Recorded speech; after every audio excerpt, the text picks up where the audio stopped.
नमस्कार साथियों, स्वागत है आप सभी का RNA with Ankit Awasthi sir पर। मैं हूं अंकित अवस्थी। आप हैं मेरे साथ में एक ऐसे सेशन पर चर्चा करने के लिए जिसे ना केवल आप एक न्यूज के रूप में सुने बल्कि उसे परीक्षा के पॉइंट ऑफ व्यू से भी काफी महत्वपूर्ण रूप से आप आज के सेशन में जान पाएंगे।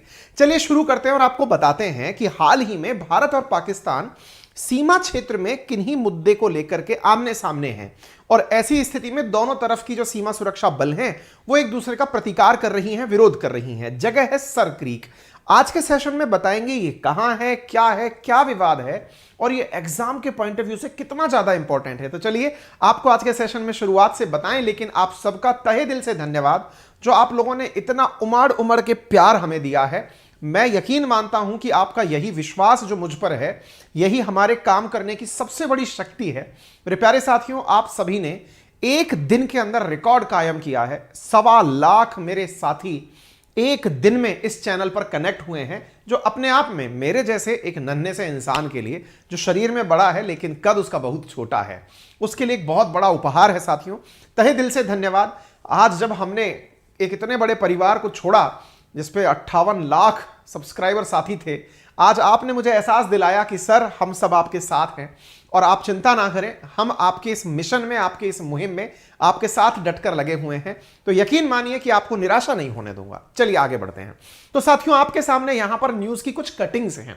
India transgressing dispute Sir Creek border FO, आप यहां पर तमाम प्रकार की कुछ कटिंग्स देख रहे हैं। इनको फिलहाल के लिए एक न्यूज हेडलाइन के रूप में सुनकर चलें, समझकर चलें। केवल इतना मान लीजिए कि सर क्रीक पर भारत पाकिस्तान आमने सामने हो रहे हैं। पहली बार नहीं है, लेकिन कई बार हो लिए। कैसे हो लिए ये बताऊंगा मैं आपको, क्योंकि आपको इससे अंदाजा लगेगा कि कितना इंपॉर्टेंट है। यदि आप यूपीएससी की तैयारी कर रहे हैं तो इंटरनेशनल रिलेशंस जीएस पेपर 2 के अंदर इंडिया और इसके नेबर्स नाम से टाइटल दिया गया है सिलेबस के अंदर। इस हिसाब से इंपॉर्टेंट है। यदि आप यूपीएससी तैयारी कर रहे हैं तो जीएस पेपर जो 3 है, उस जीएस पेपर 3 के अंदर security challenges and there management in border areas, इस प्रकार का भी सिलेबस मेंशन है इंटरनल सिक्योरिटी के अंदर। ठीक है, कहने का मतलब यह हुआ कि यह टाइटल सिलेबस के पॉइंट ऑफ व्यू से इंपॉर्टेंट है। अब आप कहेंगे सर हम तो यूपीएससी की नहीं कर रहे, हम तो स्टेट पीसीएस कर रहे हैं। मैं आपको कुछ क्वेश्चंस दे रहा हूं और यह सारा कंटेंट आपको सेशन पूरा होने के बाद अपने टेलीग्राम, जो कि अंकित अवस्थी सर के नाम से, मैं डालूंगा भी। देखिए, which of the following pair does not match correctly. हो सकता है आपको यह फिलहाल सवाल ना दिखाई दे रहा हो, लेकिन अगर मैं आपको केवल यह कहूं कि आज के सवाल का उद्देश्य आपको यह बताना है कि जिस टाइटल की आज हम जिक्र कर रहे हैं यह पेपर के हिसाब से काफी इंपॉर्टेंट है। मतलब ये जो क्रीक की जो बातें हैं ये काफी इंपॉर्टेंट है। ऐसे ही नेट जेआरएफ के अंदर यह पूछा गया था, यूजीसी नेट के अंदर सर क्रीक के बारे में, सर क्रीक डिस्प्यूट क्या है। हर पेपर में लगभग इस क्वेश्चन के अंदर सवाल, मतलब इस विषय पर जिस पर आज हम चर्चा कर रहे हैं, विस्तार से चर्चा करेंगे, इस पर सवाल आए हुए हैं। यदि आप एसएससी की तैयारी कर रहे हैं तो एसएससी सीजीएल 2019-17 के अंदर इस विषय के ऊपर, सर क्रीक के ऊपर क्वेश्चन ऑलरेडी आया हुआ है। ठीक है ना, ये प्रीवियस ईयर क्वेश्चंस दिखा रहा हूं मैं। ऐसे ही आप यहां एसएससी स्टेनो का पेपर देख सकते हैं, उसके अंदर 28 पैरेलल करके क्वेश्चन पूछा हुआ है, रन ऑफ कच्छ की बाउंड्री कहां बनती है। तो जो आज के सेशन में सबसे इंपॉर्टेंट चीज है दैट इज सर क्रीक, और वो मैप में कहां पर है, तो आंसर है वो 28 पैरेलल पर है, यानी लैटिट्यूड पर है। आज के सेशन में हम इसकी चर्चा करेंगे। मैंने ये सवाल क्यों दिखाए, केवल इस बात से कि ये जो हमने चैनल शुरू किया है ना, इसका मुख्य उद्देश्य एजुकेशनल है। यानी कि एक प्रकार से अंकित इंस्पायर्स इंडिया आपको दुनिया भर का तमाम ज्ञान देता है। यानी कि अगर श्रद्धा मर्डर केस जैसा कांड भी हो जाए तो हम उसकी भी चर्चा करते हैं, तो बागेश्वर धाम की भी चर्चा करते हैं, क्योंकि देश में जो चल रहा है वो अपडेट देने के लिए। लेकिन यहां पर जो हम कोशिश करेंगे ना, वो घटनाएं कैसी भी हों उन्हें एग्जाम से रिलेट करने की कोशिश करेंगे, ताकि जो मेरे प्यारे साथी विद्यार्थी साथी हैं उनकी मैं मदद कर सकूं। और मैं आपको एक कमिटमेंट देता हूं साथियों, मैंने कल आपसे कहा था कि यदि आपने 100 के इसे पहुंचा दिया तो मैं आप लोगों के लिए एक अनाउंसमेंट करूंगा। और वो अनाउंसमेंट था साथियों कि आप लोगों को एक दिन, वीक में एक दिन, मैं एप्लीकेशन, जो कि हमने लिंक कमेंट बॉक्स में पिन किया हुआ है, यहां पर वीकली करंट अफेयर की कंपाइलेशन की बोर्ड से क्लास लूंगा आप सबके लिए, वो भी एकदम फ्री। यानी करंट इश्यूज तो आप मेरे साथ सुनते चलिए, जो वीक के अंदर बहुत इंपॉर्टेंट कंटेंट इकट्ठा हो जाएगा, जो करंट के लिहाज से आपको बहुत जरूरी होगा, उसकी मैं फ्री क्लासेस इस एप्लीकेशन पर, जो मैंने आपको कमेंट बॉक्स में पिन किया हुआ है, ये आपको वीकली मुफ्त उपलब्ध कराऊंगा। इस संडे से नहीं, अगले संडे से, या मैं अनाउंस आपको पहले ही कर दिया करूंगा 1-2 दिन पहले कि किस दिन आपकी क्लास होने जा रही है, ठीक है। तो ये मेरा आपका कमिटमेंट है। और आप सबने जो इतने दिन से मेरे साथ डिमांड की है ना, मानकर चलिए कि करंट अफेयर आपके लिए पूरे टाइम फ्री रहने वाला है और पूरी तरीके से अवेलेबल होने वाला है, ठीक है। चलिए, अब हम जिस जगह की चर्चा कर रहे हैं थोड़ा सा उसे मैप पर समझ लेते हैं। चर्चा है सर क्रीक डिस्प्यूट क्या है, जहां पर भारत पाकिस्तान एक बार फिर आमने सामने है। जैसा मैंने आपसे कहा, विवाद ताजा नहीं है, पुराना है। पुराना है इसका मतलब क्या हुआ कि पहले भी इस विषय पर एक दूसरे के आमने सामने ये लोग आ चुके हैं। फिलहाल क्यों आए हैं, इसका कारण इतना सा है कि यहां इस बॉर्डर पर बीएसएफ अपने द्वारा कुछ निर्माण कर रहा है, पाकिस्तान इसका विरोध कर रहा है। भारत कहता है तुम भी तो ऐसा कर रहे हो। लेकिन ये बातें तब तक समझ नहीं आएंगी जब तक मैं आपको बता ना दूं कि विवाद हो कहां रहा है, ठीक है। चलिए शुरू करते हैं। देखिए, आप सब लोग अगर भारत के मैप से परिचित हैं तो आपको यह अच्छे से पता है कि मैप को पढ़ने के हमारे तरीके में जहां ऊपर नॉर्थ, नीचे साउथ, राइट में ईस्ट और लेफ्ट में वेस्ट है, वेस्टर्न साइड पर अगर हम चलते हैं तो भारत का गुजरात एरिया आता है। साथियों, ये जो गुजरात राज्य है हमारा, इसके साथ पाकिस्तान का कच्छ, पाकिस्तान का सिंध प्रांत कनेक्टेड है गुजरात के कच्छ एरिया से, ठीक है। कच्छ जो कि एक दलदली मार्शी एरिया है गुजरात के अंदर, उससे पाकिस्तान का सिंध प्रोविंस जुड़ा हुआ है। तो ये जो बॉर्डर रेखा आप देख रहे हैं, असल में ये गुजरात और सिंध प्रोविंस के बीच की बॉर्डर रेखा है। पहले तो ये समझिए।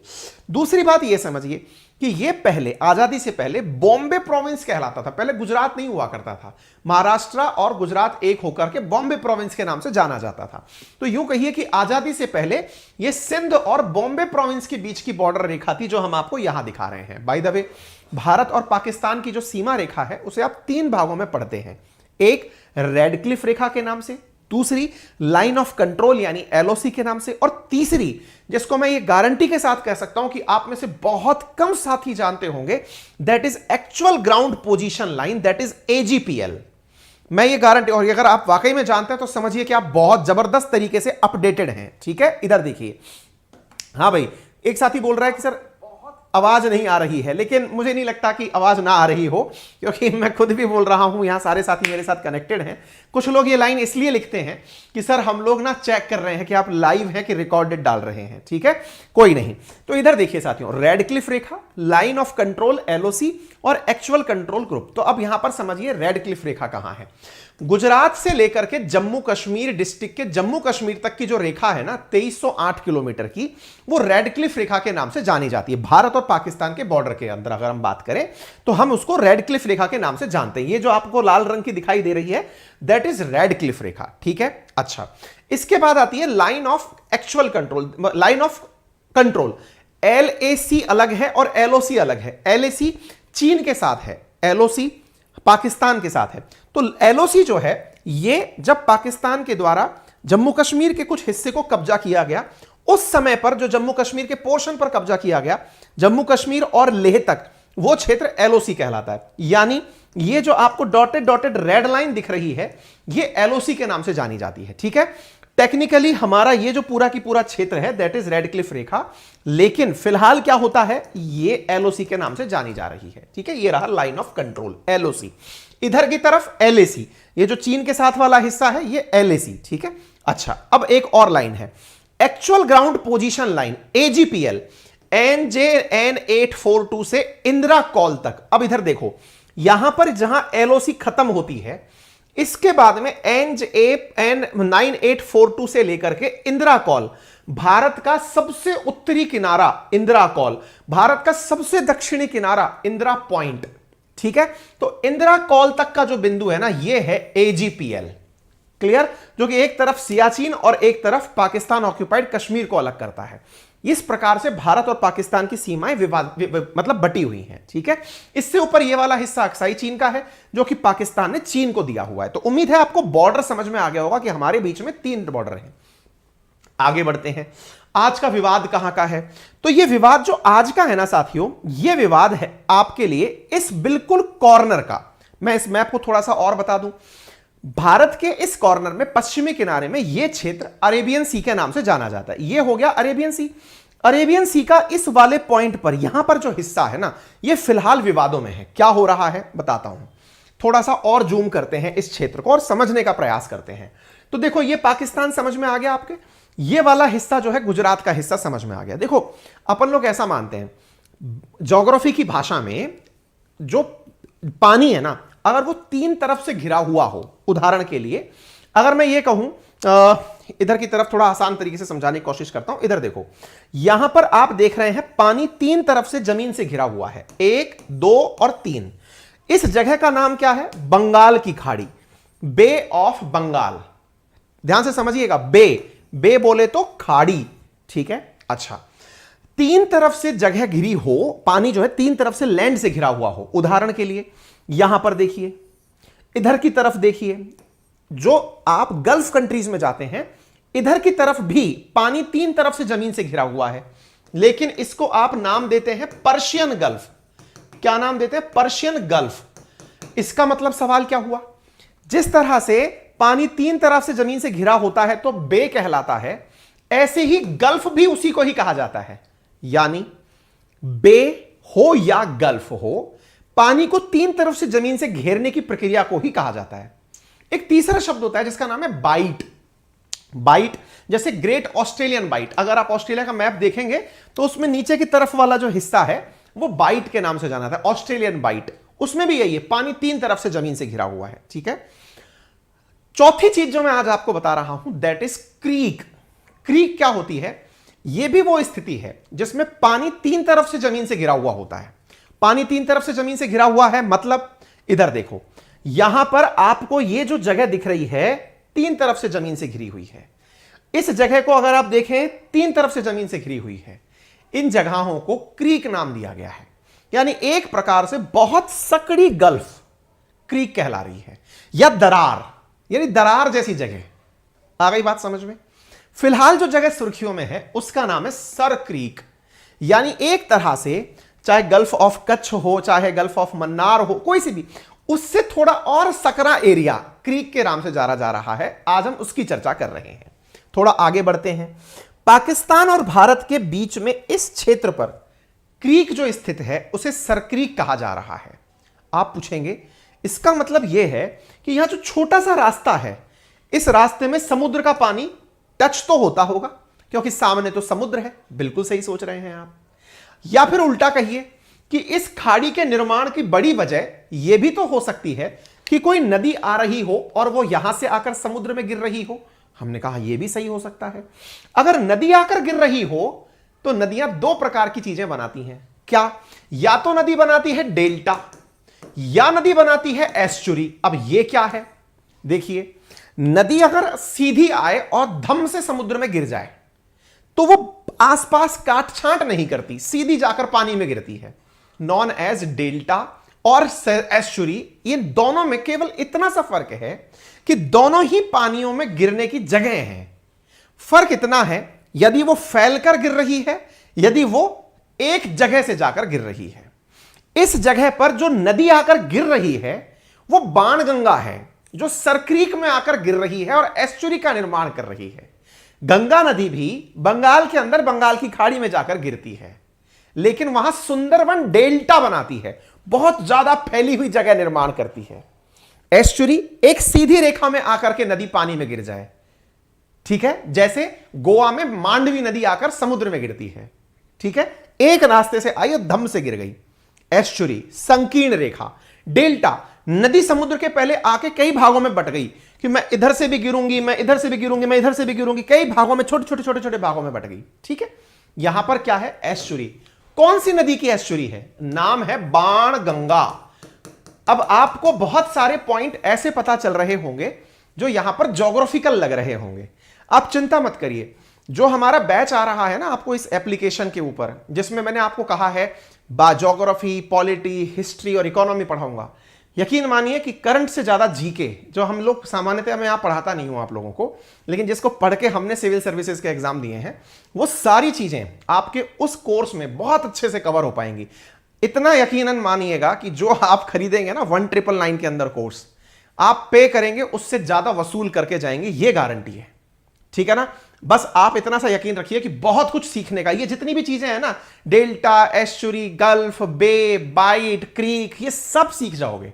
पूरी मैपिंग के साथ सीखोगे, ठीक है। अच्छा, तो अब यहां पर क्या हो रहा है, बाणगंगा आकर के गिर रही है यहां पर। इस जगह नदी जब अरब सागर में मिल रही है तो यहां ध्यान रखना, नदी का पानी मीठा होता है, समुद्र का पानी खारा होता है। जरूरी नहीं है कि नदियां सारी मीठी हों। उदाहरण के लिए राजस्थान की लूणी नदी जहां से ओरिजिन होती है वहां से मीठी है, लेकिन रास्ते में जाकर खारी हो जाती है। कभी चर्चा करेंगे उस पर भी। लेकिन कहने का कुल मिलाकर अर्थ है, दुनिया की अधिकांश नदियां स्वाद में मीठे पानी की होती हैं, और मीठा पानी और खारा पानी जहां मिलता है वो मछली उत्पादन के लिए सबसे जबरदस्त जगह होती है। दोबारा सुनिए क्या बोल रहा हूं, मीठा पानी और खारा पानी जहां मिलता है वहां पर मछली उत्पादन बेहतरीन होता है, नंबर एक। नंबर दूसरा, जहां गर्म जल धारा और ठंडी जल धारा आपस में मिलती है, मछली का उत्पादन वहां पर भी जबरदस्त होता है, ठीक है ना। जैसे जापान के नजदीक ओवेशियो और कोरेशियो नामक जो समुद्र की करंट हैं, जब ये आपस में मिलती हैं तो जापान इसी कारण मछली उत्पादन में, चीन इसी कारण मछली उत्पादन में उस क्षेत्र का महत्वपूर्ण यूज लेता है। ऐसे ही यहां पर खारा पानी और मीठा पानी मिलता है, इस संगम पर मछली का उत्पादन होता है, और इस जगह की मछली अपने आप में गजब लेवल पर फेमस है, और उस मछली का नाम है सीरी मछली। क्या नाम है, सीरी मछली। देखो कितने सारे फैक्ट पता चल रहे हैं, मतलब इस सेशन का आप अगर फैक्ट शीट बनाएंगे ना तो भी आपको आनंद आ जाएगा। सीरी नामक मछली इस जगह पर पाई जाती है, कहां पर, सर क्रीक में। मछली क्या करेंगे, अजी खाते हैं और बेचते भी हैं। पाकिस्तान जिसके आर्थिक हालात इतने खराब हैं, आप सोचकर देखें कि मछलियों के उत्पादन की लड़ाई में वो कितनी लंबी लड़ाई लड़ेगा। आप कहेंगे फिर से मत घसीटो सर आप पाकिस्तान को। अरे भाई, इससे अंदाजा लगा लो, हमारे फिशरमैन जब मछली पकड़ने सरक्रीक में जाते हैं तो सैकड़ों की संख्या में हमारे नाविकों को पाकिस्तान की फोर्सेस के द्वारा अरेस्ट कर लिया जाता है। लेकिन भारत भी पीछे नहीं है, उधर से जब वो मछली पकड़ने इधर आते हैं हमारे द्वारा अरेस्ट कर लिया जाता है। मतलब बोले सर मछली पकड़ने पर लड़ाई चल रही है, मतलब मछली मार हो रखे हैं लोग बाग। हमने कहा कह सकते हो, चलो तो और डिटेल में बताओ फिर क्या कहानी है। हमने कहा चलो इस फोटो को और जूम करते हैं, यहां के हालात को दिखाते हैं। यह जगह रही सर क्रीक। आइए आपको अब यह और अच्छे से दिखा दी। आप पूछेंगे लड़ाई की वजह क्या है, हमने कहा लड़ाई बताते हैं। देखो लड़ाई क्या है, यहां पर दो लाइन खींची गई हैं। मैं एक बार के लिए मैंने गलत पेन चला दिया, यहां पेन चलाना नहीं चाहिए था मुझे, पर अब चल गया तो क्या ही करें, अब हट भी नहीं सकता मुझसे तो। हाँ कोई बात नहीं, आप इधर देखो, ये जो आपको रेड कलर की dotted dotted dotted dotted dotted dotted dotted dotted line दिख रही है, नदी है ये बाणगंगा, जिसके एक तरफ सिंध राज्य है पाकिस्तान का, गुजरात राज्य है भारत का, दोनों के बीच में नदी है। असल में कंसेप्ट कहता है जब भी किन्हीं दो देशों के बीच में नदियों के द्वारा जल प्रवाह होता है तो यूएन क्लॉज के अनुसार, United Nation convention of laws on seas के अनुसार, थालवेग प्रिंसिपल के आधार पर, ये कौन सा प्रिंसिपल आ गया, थालवेग डॉक्ट्राइन है, ये एक सिद्धांत है ये जो अंतरराष्ट्रीय स्तर पर माना जाता है। सर क्या कहता है ये डॉक्ट्राइन? ये डॉक्ट्राइन कहता है कि जब किन्हीं दो देशों के बीच में जल प्रवाह हो तो आधा पानी एक देश का और आधा पानी दूसरे देश का होता है, अर्थात इस सीमा के अनुसार दोनों के बीचों बीच यानी नदी के बीचों बीच से जल की सीमा निर्धारित होनी चाहिए। सर ऐसा कहीं होता है क्या भला? बिल्कुल होता है। बहुत से दुनिया के देश ऐसे हैं जहां पर नदियां जल का बंटवारा करती हैं, झीलें जल का बंटवारा करती हैं। जैसे अमेरिका के अंदर होम्स नामक जो रिवर है, ग्रेट लेक्स हैं, वो कनाडा और अमेरिका के बीच बॉर्डर बनाती हैं। उम्मीद है आपको वो सारी लेक्स याद हो जो हमने कुछ दिनों पहले अपने पेड बैचेस में पढ़ाई थी, नहीं तो मैं दोबारा भी पढ़ाऊंगा, ठीक है। तो ये वाली जो जगह आपको दिखाई दे रही है, इस पर्टिकुलर जगह को, रेड लाइन को भारत, पाकिस्तान और भारत के बीच की बॉर्डर रेखा मानता है। उम्मीद है आपको यह बात समझ में आ रही हो। दोनों नदियों के बीच में थालवेग डॉक्ट्राइन के अनुसार भारत मानता है कि यह रेखा भारत और पाकिस्तान को अलग करती है। पाकिस्तान क्या मानता है? पाकिस्तान मानता है कि इस बाणगंगा नदी का यह वाला किनारा जो कि एकदम बॉर्डर से कनेक्टेड है गुजरात के, उम्मीद है आपको विजिबल हो, यानी कि इधर वाला हिस्सा, ये वाला हिस्सा दिख रहा है, ये वाला पानी के बीचों बीच वाला हिस्सा तो भारत मानता है, और जो इधर वाला हिस्सा है, वो वाला जो हिस्सा, ये वाला जो हिस्सा है, इस हिस्से को पाकिस्तान बॉर्डर मानता है। अब समझ में आ गई लड़ाई क्या है? यह कुल इलाका 96 किलोमीटर लंबा है।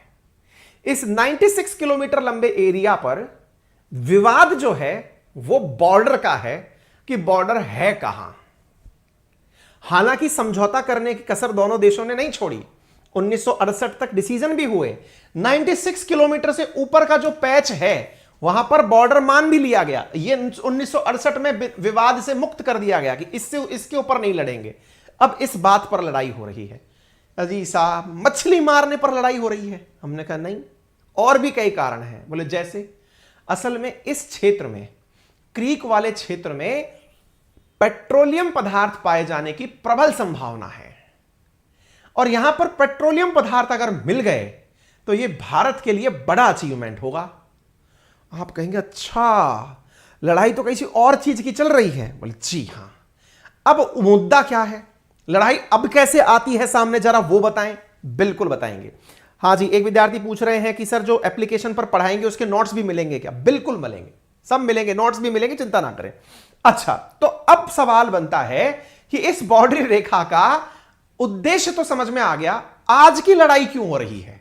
आज की लड़ाई इसलिए हो रही है भारत की सेना के द्वारा, क्योंकि आपको याद होना चाहिए पाकिस्तान की सीमा पर जो सुरक्षा करने वाली एजेंसी है that is border security forces, जो होम मिनिस्ट्री के अंदर आती है, उसके द्वारा इस बॉर्डर पर बड़े बड़े मचान बनाए जा रहे हैं।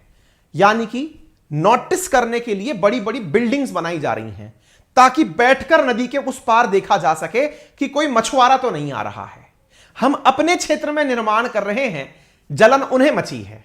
आइए मैं थोड़ा और आगे लेकर चलता हूं। अब इस स्थिति को आपको मैं एक वीडियो के माध्यम से भी समझाने का प्रयास करूंगा। उस वीडियो को समझने के लिए वीडियो चल जाए तो जरूर देखो, ये रेड लाइन आपको अब क्लियर हो गई होगी, ये ब्लू लाइन भी क्लियर हो गई होगी, सारा कंटेंट मैं आपको दे दूंगा, है ना। चल जाए तो देखते हैं। देखो मैंने आपको ये वीडियो दिखाने की कोशिश की है, प्रभु चल जाएं आप। ये जो आपको जगह दिख रही है, हाँ, चल गया। बस अब आप इस जगह को अच्छे से देख सकते हैं क्या हो रहा है। देखो ये आपको दलदली जो क्षेत्र दिखाई दे रहा है, असल में इस मछली के उत्पादन की तो सारी लड़ाई है।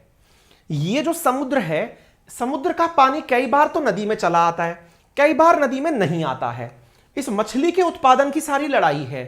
इस क्षेत्र में जो पानी है ना, वो दलदल भूमि पैदा करता है। आपको जान करके आश्चर्य होगा, हमारे जो बीएसएफ के जवान है ना, वो इस जगह पर जूते उतार कर चलते हैं।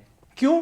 क्योंकि जूते पहन लिए तो वो कीचड़ में धसेंगे। कहते हैं कि जवान नंगे पैर, देखो आप इनको देख सकते हैं, नंगे पैर इस क्षेत्र के अंदर पूरी तरह से मॉनिटरिंग की जाती है। यह पूरा एरिया समुद्र के ज्वार भाटा के कारण जब पानी ऊपर चल के आ जाता है तो यह दलदली बन जाता है, खारा पानी यहां आता है। खारा पानी आने की वजह से स्थितियां बहुत बिगड़ जाती हैं। कई बार जब मछुआरे मछली पकड़ने जाते हैं तो इस प्रकार से फोर्सेस के द्वारा उन्हें गिरफ्तार कर लिया जाता है। सैकड़ों की संख्या में इस पानी में मछली पकड़ने जो मछुआरे गए हैं, उन्हें बहुत बार गिरफ्तार किया गया है। वो मछुआरे आइदर भारत की जेल में बंद हैं या पाकिस्तान की जेल में बंद हैं। इस प्रकार से यहां पर बड़ी मात्रा में मछली का उत्पादन होता है।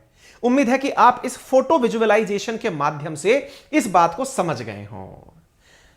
विवाद क्लियर हो गया होगा जहां तक मुझे यकीन है। गला फाड़ करके मैंने बिंदी से बिंदी आपको सारा कंसेप्ट सिखा दिया है। अब लड़ाई क्यों है वो भी बता दिया है। जानकारी पसंद आ गई हो तो अब आप अपनी जिम्मेदारी में निभा दो। मैंने अपनी जिम्मेदारी निभा दी है, बिना एसी चलाए, पंखा बिना चलाए। जिम्मेदारी यह है कि चूंकि हमारा यह परिवार एक बहुत बड़े वट वृक्ष में से टूटकर एक छोटे से पुष्प के रूप में, एक छोटे से पौध के रूप में शुरू हुआ है, इसे जितना हो सके अपने सभी साथियों के पास सूचना के रूप में प्रेषित कर दो। यानी कि आरएनए बाय अंकित अवस्थी अब 2.0 पर नहीं होगा, अब यही होगा। और ऐसी स्थिति में अपने सभी साथियों से इस चैनल को ज्यादा से ज्यादा शेयर करके उनसे इसे सब्सक्राइब करा लो। हमें जल्दी ही मिलियन क्लब में पहुंचना है यार। बहुत दुख होता है, 58 लाख का परिवार छोड़ा है अपन ने, खुद का बनाया हुआ, है ना। तो अब उस परिवार को पुनः प्राप्त करना है, उन सबको याद दिलाना है कि हां हम हैं, ठीक है। बाकी जो साथी पहुंच गए हैं यहां पे और अभी तक सब्सक्राइब करना भूल गए हैं क्योंकि जल्दबाजी में आए हैं, वीडियो के last right hand corner side पे सब्सक्राइब का ऑप्शन दिया हुआ है, वहां क्लिक कर दीजिए और चैनल को सब्सक्राइब कर लीजिए ताकि आपको भविष्य में सारी जानकारियां मिल जाएं। ज्यादा से ज्यादा शेयर करें आप इस सेशन को, है ना। अपना स्टेटस मैसेज बना करके अगर 7-10 दिन रख लेंगे तो शायद हमारे बहुत सारे साथी जो उधर हमें ढूंढ रहे होंगे उन्हें हम पहुंच करके मिल जाएंगे और मतलब जिनके लिए हमने ये सारा संघर्ष किया है वो उपलब्ध हो जाएगा, ठीक है। तो इस तरह की बिल्डिंग्स बना रहे हैं हम लोग। अब जो बातें मैंने बोली है ना वो बातें मैंने सब लिखित में दे दी हैं आपको, वो सब लिखित में सेशन के एंड में टेलीग्राम चैनल पर मिल जाएंगी, ठीक है। उम्मीद है कि ये सारा डिस्प्यूट विस्प्यूट मैं समझा चुका हूं, अब आपको ये सब कुछ मिल जाएगा, ठीक है भाई। चलिए, अगर आपको ये जानकारी पसंद आ गई है तो मैंने एप्लीकेशन का लिंक कमेंट बॉक्स में दे दिया है, आप उससे वहां से डाउनलोड कर लीजिए। RNA बाय अंकित अवस्थी के नाम से है। आपको यहां पर वीकली करंट अफेयर की लाइव क्लासेस जो बोर्ड पर पढ़ाऊंगा मैं, यहां पर फ्री ऑफ कॉस्ट इस एप्लीकेशन पर मिल जाएंगी, इसलिए सभी लोग इंस्टॉल कर लें। और जिनको वाकई में ज्योग्राफी डिटेल में समझनी है, history, polity, economy foundation level पर समझनी है, तो 6 महीने का एक कोर्स लेकर आ रहा हूं, उसे आप ले लें वहां पर जाकर के बहुत ही नॉमिनल दाम पर। कीमत उसकी 3,000 के, अगर 6,000 भी रखूं तो कम है, बहुत खून पसीने की कमाई से बनाया हुआ, उसमें समय दिया जाएगा। लेकिन हमने चूंकि 1999 एक बहुत बोली हुई कॉस्ट थी हमारी कि हमने साहब लो टिकट साइज पर कोर्स लेके आना है, तो ये लेकर आ रहा हूं। आप किसी भी एग्जाम की तैयारी कर रहे हो, state, PCS, SSC, railway, defence, इतना समय देना बनता है। और अगर आपको लगता है कि सर मैं 6 महीना नहीं दे पाऊंगा प्रिपरेशन के लिए, तो जीके वाला पोर्शन छोड़ ही देना, मत तैयार करना। इस 6 महीने में भी मेरे जहाग आने तय हैं। हाँ, लेकिन ये तय है कि मैं इस सारी क्लासेस आपको बोर्ड से लूंगा अनटिल अनलेस कुछ इमरजेंसी ना हो जाए कि हाँ भाई आज मजबूरी हो गई है तो मुझे कंप्यूटर से लेना पड़ रहा है। अदरवाइज सारी इस तरह से ही खड़े होकर क्लासेस ली जाएंगी। प्रॉपर तरीके का कंटेंट का PDF आपको उपलब्ध कराया जाएगा। लाइव क्लासेस डिजिटल बोर्ड से ली जाएंगी और कीमत है 1999। मैं आप सबसे गुजारिश कर रहा हूं, बैचेस 1 तारीख से शुरू होंगे। 1 तारीख से पहले पहले अपनी सीट्स बुक कर लें, क्योंकि बैचेस शुरू होने के बाद फिर हम इसमें एडमिशन्स आप लोगों के नहीं ले पाएंगे, क्योंकि फिर हम नेक्स्ट मंथ के लिए अनाउंसमेंट करेंगे। क्योंकि हम नहीं चाहते कि हर दिन कोई बच्चा बीच में जुड़े और फिर पूछे सर कल क्या पढ़ाया था, वो स्थिति थोड़ी विकट होती है ना। तो मैं फिर से बता रहा हूं, 1999 का कोर्स है, आप जाकर के इसे परचेज कर सकते हैं। अपनी सीट अभी से रिजर्व कर लें, क्योंकि यहां पे मैं ये चाहूंगा कि कुछ ही लिमिटेड तरीके से चीजें चलें और मंथ दर मंथ हम इसको कभी दोबारा फिर नया बैच लेकर आएं तो आप तक सूचनाएं पहुंचाएं। बाकी इस कंटेंट की PDF आपको हमारे टेलीग्राम चैनल अंकित अवस्थी सर, जो कि एक वेरीफाइड अकाउंट है, ब्लूटिक अकाउंट है, उस पर भी मिल जाएंगी। GK बाय अंकित अवस्थी सर पर भी मिल जाएंगी। आपका समय शुभ हो, बहुत बहुत धन्यवाद, अपना प्यार बनाए रखिएगा।